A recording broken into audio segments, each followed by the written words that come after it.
नैतिकपुर नामक गांव में माधव नाम का एक गरीब किसान रहता था, जो बहुत ही भोला और मेहनती था। माधव दिन रात कड़ी मेहनत करके अपनी गरीबी दूर करने की कोशिश करता था। लेकिन एक दिन गांव का एक ठग उसकी सारी जमा पूंजी चोरी कर लेता है। आज तो मैं बहुत थक गया, लेकिन क्या करें, काम भी तो करना है। अगर फसल सही तरह से नहीं उगेगी तो मैं क्या बेचूंगा और क्या खाऊंगा।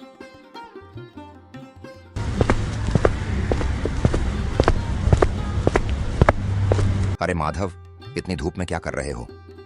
अरे क्या कहूं हरिया भाई, वो मैं फसल की सिंचाई कर रहा हूं। हाँ, वो तो मुझे भी नजर आ रहा है, लेकिन इतनी धूप में काहे कर रहे हो भाई? अरे तो क्या करूं हरिया भाई, इतना बड़ा खेत है, सारे काम करने में सुबह से शाम हो जाती है। बस इसीलिए अब सिंचाई करते समय धूप सर पे आ गई है। अरे भाई, मेरी मानो तो कुछ देर घर चलो और आराम करके दोबारा आ जाना खेत पर। इस वक्त तो बड़ी गर्मी हो रही है भाई। अरे नहीं नहीं नहीं भाई, अब मैं सारा काम करके ही घर जाऊंगा। हाँ तो ठीक है, जैसी तुम्हारी इच्छा, मैं चलता हूँ। ये कहकर अपने घर चला जाता है, जबकि माधव अपना पूरा काम करने के बाद घर लौटता है।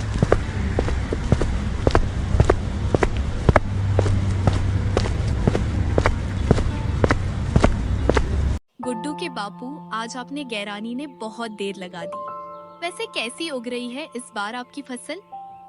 हाँ ठीक ही उग रही है, अब मेहनत तो कर ही रहा हूँ। देखो, शायद इस बार थोड़ी अच्छी फसल उग जाए तो हमारे दिन अच्छे हो जाएंगे। आप चिंता मत कीजिए, इतनी मेहनत कर रही हैं तो भगवान आपकी मेहनत खराब थोड़ी ना होने देंगी। खैर, आप हाथ मुंह धो लीजिए, मैं खाना लगाती हूँ। बाप रे बाप, आज तो बहुत देर हो गई, कहीं मेरी फसल पानी न मिलने से मुरझा ना जाए। माधव अपने मन में यह सोचते हुए अपने खेत पहुंचता है। तभी अचानक उसे किसी की रोने की आवाज सुनाई देती है।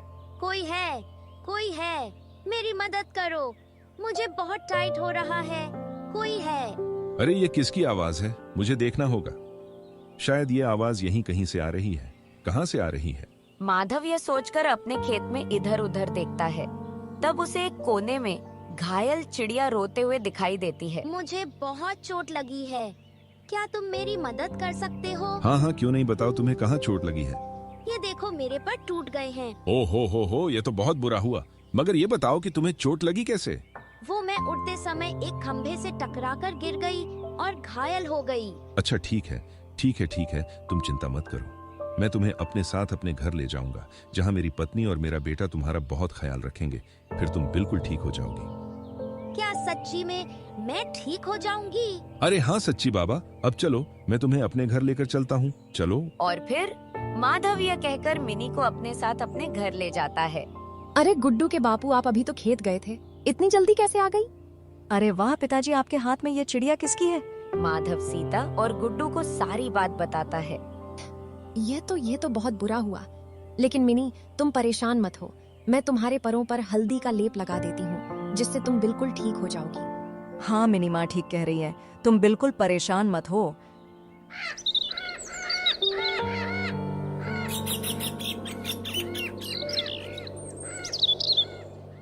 कुछ दिन बाद माधव की फसल पूरी तरह से तैयार हो जाती है और पिछले कई सालों की अपेक्षा में इस बार उसकी फसल काफी अच्छी उगती है। माधव अब खुशी खुशी अपनी फसल बेचने दूसरे गांव के लिए निकल जाता है। रास्ते में उसे एक साधु बाबा मिलते हैं।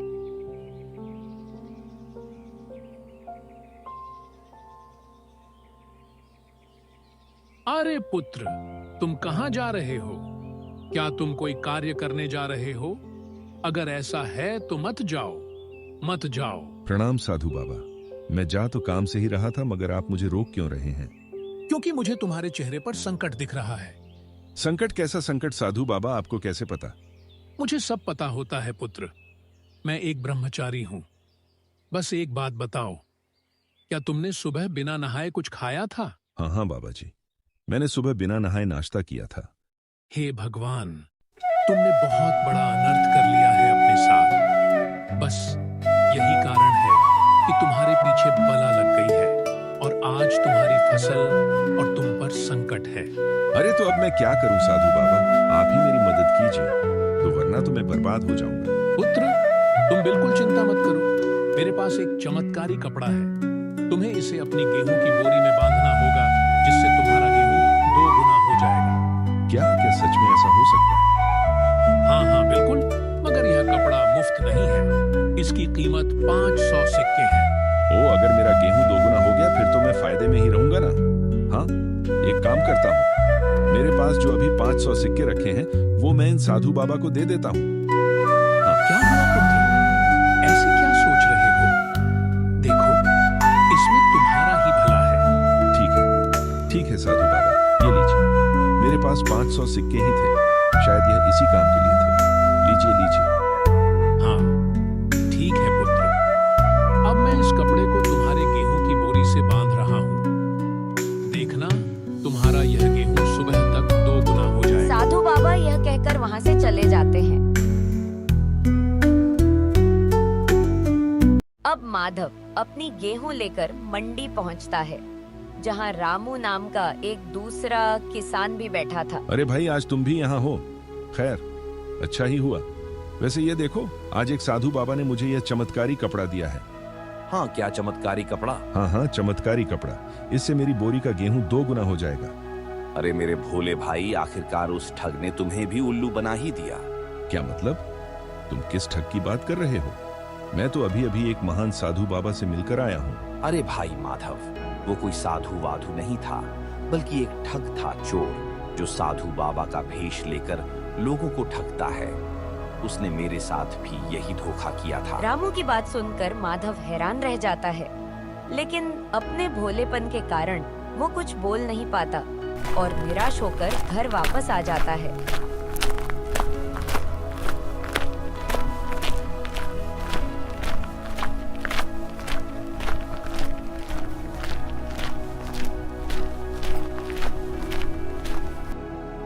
अरे गुड्डू के बापू, आखिर हुआ क्या है? क्यों आप इतना परेशान हैं? अरे क्या बताऊं सीता, मेरी तो किस्मत ही खराब है। पता नहीं भगवान ने मुझे इतना सीधा बनाया ही क्यों है कि मैं हर इंसान को अपनी तरह सच्चा और ईमानदार समझता हूँ। मैं एक नंबर का बेवकूफ हूँ, ऐसा लगता है। जाने दीजिए गुड्डू के बापू, आखिर वो ठग हमारे पैसे लेकर कितने दिन ऐश करेगा? कभी ना कभी तो भगवान उसको भी उसकी गलती की सजा जरूर देंगे। हाँ सीता, तुम सही कहती हो। वैसे भी मैं कुछ कर भी तो नहीं सकता। अभी माधव और सीता आपस में बातें कर ही रहे थे कि तभी वहाँ मिनी चिड़िया आती है और कहती है, मित्र, तुम चिंता मत करो, देखना बहुत जल्द उस ठग की चूड़ी पकड़ी जाएगी। मगर कैसे? जैसे वो ठग सबको बेवकूफ बनाकर ठगता है, वैसे ही अब हम उसको उसी की जाल में फंसाएंगे। इसके लिए हमें मंडी जाना होगा। ठीक है, चलो हम अभी मंडी चलते हैं। अब माधव मिनी चिड़िया के साथ मंडी पहुंचता है, जहां पहले से ही एक और किसान अपने सर पर हाथ रखकर रो रहा था। क्या हो गया? अरे मैं तो लूट गया, बर्बाद हो गया। अब मैं क्या करूं? हे भगवान, तूने मेरी किस्मत में इतने दुख क्यों लिखे हैं? अरे क्या हो गया धीरज भाई, क्या हुआ? तुम ऐसे बैठकर रो काहे रहे हो? क्या हो गया?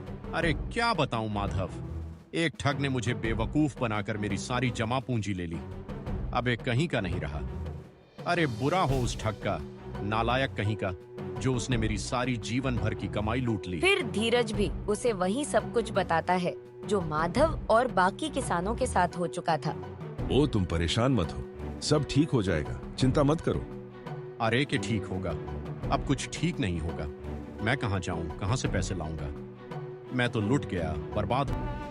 माधव, मेरे मित्र, जैसा कि वो ठग तुम सबको साधु बाबा का रूप लेकर ठगता है, तो आज तुम भी उसके साथ वही करो।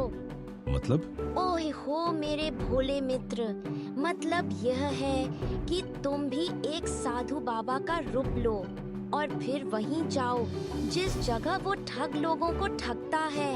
वो सब तो ठीक है, मगर मैं वहाँ जाकर करूँगा क्या? रुको, मैं अभी बताती हूँ, क्योंकि क्या पता वो ठग हमारी बातें सुन ले तो।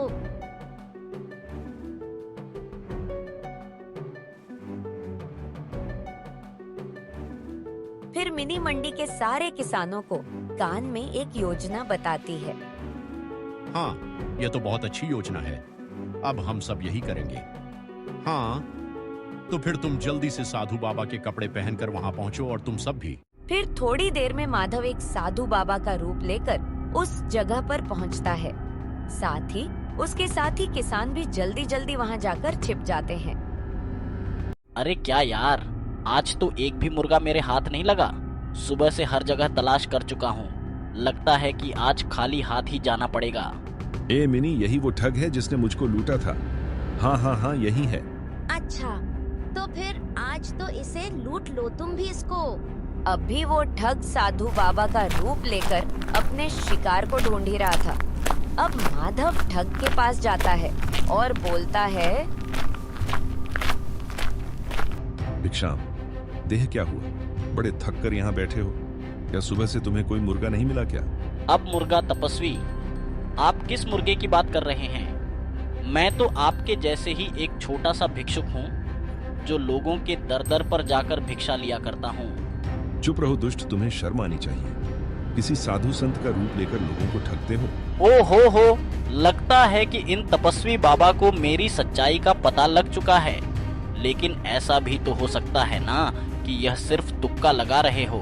हाँ, क्या हुआ? कहीं तुम यह तो नहीं सोच रहे कि मुझे तुम्हारी सच्चाई कैसे पता चले, या कहीं मैं कोई तुक्का तो नहीं मार रहा? तो तपस्वी महाराज, आपने मेरे मन की बात कैसे जान ली कि मैं क्या सोच रहा हूँ? अलग निरंजन, मैं सब कुछ जानता हूँ। मुझसे कुछ नहीं छुपा, और मैं यह भी जानता हूँ कि इस समय तुम्हारे पास बहुत सारे सिक्के हैं, लेकिन तुम फिर भी किसी मालदार आदमी की तलाश में हो। माधव की बात सुनकर ठग फिर हैरान हो जाता है और कहता है, जी तपस्वी, मेरे पास सिक्के तो हैं, मगर मुझे और पैसों की जरूरत है। क्या आप मेरी कुछ मदद कर सकते हैं? मदद? कैसी मदद? साधु बाबा, अब आपसे क्या छुपाना, आप तो सब जानते ही हैं। दरअसल मैं बहुत गरीब हूँ और मैं बहुत धनवान बनना चाहता हूँ। इसीलिए मैं भोले भाले लोगों को साधु बाबा का रूप लेकर उल्लू बनाता हूँ और उन्हें ठग लेता हूँ। इसीलिए आप मुझे कुछ ऐसा उपाय बताइए जिससे मैं बहुत बड़ा अमीर आदमी बन जाऊं। अच्छा, तो तुम्हें अमीर होना है? अलग निरंजन, मैं तुम्हें उपाय बताता हूँ। हाँ जी तपस्वी, मैं सारे उपाय करने के लिए तैयार हूँ, आप बताइए। है तो सबसे पहले तुम अपने असली रूप में आ जाओ। उसके बाद तुमने अब तक जितने भी लोगों को ठगा है उन सब की जमा पूंजी यहाँ लेकर आओ। अब तपस्वी महाराज, मैं अपने असली रूप में तो आ जाऊंगा, मगर मैं अपनी जमा पूंजी यहाँ लेकर क्यों आऊँ? वो इसलिए क्योंकि मेरे इस लौटे में एक ऐसा जल है जो चीजों को 2 गुना बढ़ा देता है। हाँ, ये जल जैसे ही तुम्हारी जमा पूंजी पर मैं डालूंगा, वैसे ही तुम अमीर हो जाओगे। अरे वाह वाह वाह वाह वाह वाह, इसका मतलब मैं सच में अमीर हो जाऊंगा। ठग यह सोचकर जल्दी से अपने असली रूप में आ जाता है और अपने सारे चुराए हुए पैसे और जेवर लेने घर चला जाता है। जल्दी कर बल्लू, आज तो बहुत अमीर बन जाएंगे, मजा आ जाएगा। बल्लू ठग जल्दी से अपने पैसे और जेवर लाकर एक पत्थर पर रख देता है, जिसे देखकर वहाँ पर अचानक से सब लोग आ जाते हैं। अरे तपस्वी, ये सब क्या हो रहा है? ये लोग यहाँ पे क्या कर रहे हैं? तुम्हें क्या लगा था कि सिर्फ तुम ही एक शातिर हो? तुम हमें लूट कर हमारी मेहनत की कमाई खाओगे और हम तुम्हें ऐसे ही छोड़ देंगे बेटा? कभी नहीं समझे भाइयों, ये रहा तुम्हारा ठग। सब अपने अपने पैसे ले लो जल्दी से। और फिर माधव भी अपने हिस्से के पैसे उठा लेता है। अरे तुम तो वही बेवकूफ किसान हो ना? तुम्हारी इतनी हिम्मत कैसे हुई कि तुमने मेरे साथ इतना बड़ा खेल खेला? मैं तुम्हें हरगिज नहीं छोड़ूंगा।